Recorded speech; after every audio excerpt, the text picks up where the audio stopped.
எங்கேயோ போயிருக்காங்க. I think இந்த தடவையும் உங்களோட சப்போர்ட் எனக்கு கண்டிப்பாக தேவைப்படும். Thank you so much. தேங்க்யூ.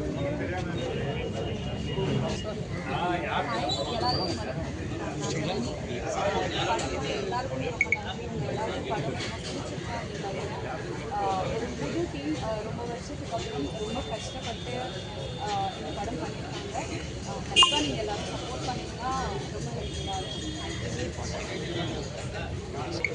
என் பேர் அப்துல் பாசித் சையத். நான் தான் இந்த படத்தோடைய ப்ரொடியூசர். சினிமாவோட மனசாட்சி பத்திரிகையாளருக்கு நீங்கள் தான். உங்களுடைய ஆதரவு இந்த படத்துக்கு தேவைப்படுது. ஏன்னா ஒரு புது டீமை வச்சு ஒரு புது முயற்சியாக இதை பண்ணியிருக்கோம். நீங்கள் பார்த்தீங்கன்னா எல்லாமே லைவில் அழகான வகையில் ஒன்று ஷூட் பண்ணியிருக்கோம். மியூசிக் நல்லா பண்ணியிருக்கோம். இந்த உழைப்புக்கு வெற்றியை உங்கள் மூலமாக தான் நாங்கள் பெறணும்னு நினைக்கிறோம். தயவுசெய்து உங்களுடைய எழுத்துக்களை எங்களுக்கு ஆதரவாக தருவீங்கன்னு நான் நம்புகிறேன். இது மட்டும் இல்லாமல் இந்த மாதிரி நீங்கள் பண்ணாதான் அடுத்தடுத்து எங்களுக்கு புது படங்கள் இதே மாதிரி இதில் தயாரிக்க முடியும். அதுக்கு உங்களோட ஆதரவு தேவைப்படுது. மிக்க நன்றி. உங்களோட சப்போர்ட் இல்லாமல் இதை எடுத்துகிட்டு போக முடியாது. கண்டிப்பாக எல்லாரும் எங்களுக்கு உதவியாக இருப்பீங்கன்னு போகிறாங்க. எல்லாருக்கும் நன்றி.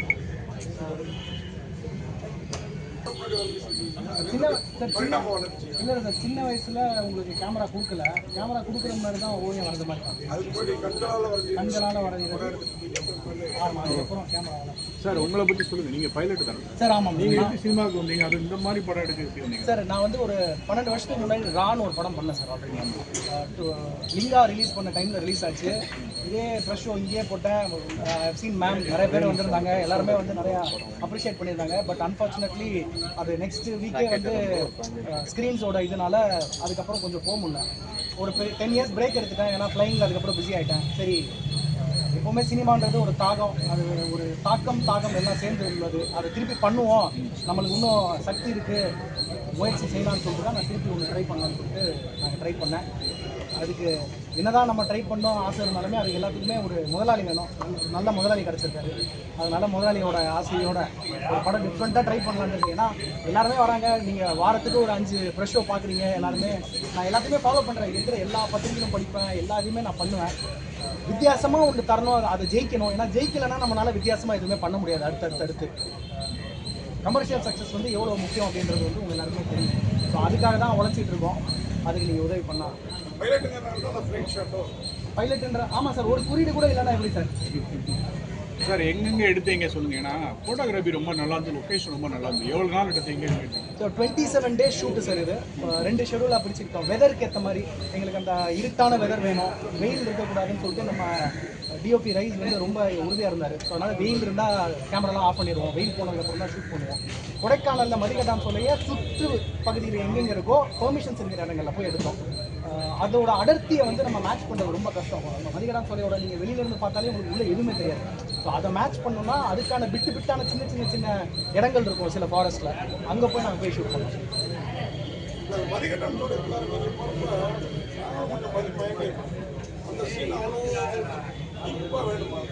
ஆமாம் சார். ஏன்னா உங்களையும் சார் ஹீரோயினை கூப்பிட்டு போயிருந்தா அப்புறம் நீங்கள் என்ன மறந்துடுவீங்க சார்.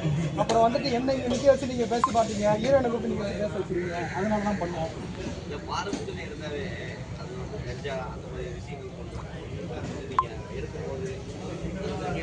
கேள்விப்பட்டேன். இல்லை நான் இப்போ இதில் எழுதின விஷயங்கள் எல்லாமே உண்மைக்கு புறப்பட்டதாக இருந்தாலுமே அங்கே பேசப்பட்ட பொருள்கள் வச்சு தான் நான் எடுக்குது. நீங்கள் கொடைக்கானலில் போய் நீங்கள் மதிகட்டான்னு சொல்லிட்டீங்கன்னா உங்களுக்கு ஒரு 30-40 விஷயம் சொல்லுவாங்க.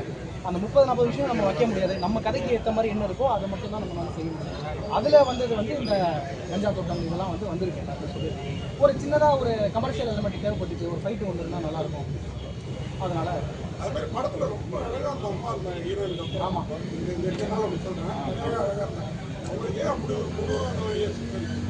சார். அதாவது இருக்கு அடல்ட் ப்ரெஷர் சார். அந்த மாதிரி ஒரு நோய் இருக்குது, உண்மையிலே இருக்குது. ரொம்ப ரேராக வர ஒரு நோய் தான். அழகாக இருந்து அவங்க அந்த பெட்டில் படுக்கும்போது ஒரு நம்ம ஹார்ட் நின்றுடணும். அப்போ தான் உங்களுக்கு அந்த ஒரு ஃபீல் வரும்னு சொல்கிறனால நான் அவங்களே இல்லை அவங்களே தான் அப்படி. ஆமாம், மேக்கப் பண்ணி அவங்க ரொம்ப ரொம்ப கஷ்டப்பட்டு பண்ணாங்க.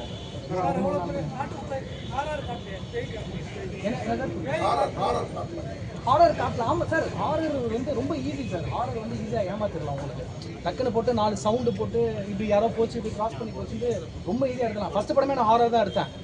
அதனால அது ஒரு பெரிய விஷயம் இல்லை. இந்த மாதிரி ஒன்று டிஃப்ரெண்ட்டாக ஒன்று ட்ரை பண்ணுவோம்னு சொல்லிட்டு தான் சார் இந்த அப்செஷன் ஒரு படம் வச்சு ஹாரர்னு சொல்லிட்டு ஹாரரே காட்டாமல் அவங்க டிஃப்ரெண்ட்டாக ஒன்று பண்ணாங்க. என் தமிழில் நம்ம ஒன்று பண்ண கூடாது. சார் எவ்வளோ தேட்டர் ரிலீஸ் பண்ணுறாங்க? ஆமாம் சாமி உள்ள கும்பிட்றப்ப கூட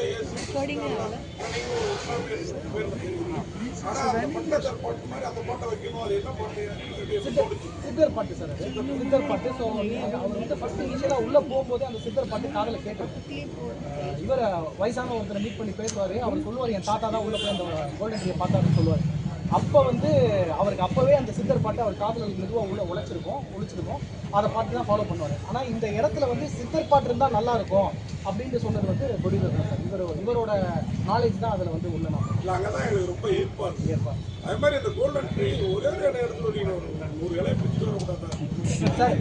பார்ட் 2ல் ஒரு 100 இலையை எடுத்துருந்தா ஆள் கொண்டு வந்து கொடுத்துருவேன் சார். நல்லா இருக்கும் சார். அடுத்து ஏதாவது பைலட் சம்மந்தனால ஏதாவது ஃப்ளைட் கதைகள், ஏதாவது ஃபேண்டசி கதைகள் ஹாலிவுட்லாம் நிறைய ஒரு ஐடியா இருக்குது. இல்லை, இது உண்மையிலே விமானின்னு ஒரு கதை இருக்குது சார். என்னோட ரொம்ப நாள் ஆசை சார் இந்த மாதிரி ஒரு படம் பண்ணணும் அப்படின்ட்டு. ஏன்னா பைலட்டுன்ட்டு எல்லாரும் பார்க்கும்போது டக்குன்னு வானத்தில் பார்க்குறாங்க, யூனிஃபார்மில் நடந்து போகிறாங்க, எப்போவுமே பார் பயங்கரமாக இருக்கான் அப்படின்னு சொல்லிட்டு. ஆனால் எவ்வளோ கஷ்டப்பட்டு ஒரு பைலட் ஆகிறான்றது வந்து யாருக்குமே தெரியறதில்ல. அதை பற்றி படமும் எதுவும் வந்ததில்லை. சூரிய ரிப்போர்ட்டர் வந்துச்சு. பட் ஆனால் அது ஏர்லைன் எப்படி உருவாக்குறாங்க அப்படின்ற மாதிரி ஒரு ரீல்ஸு.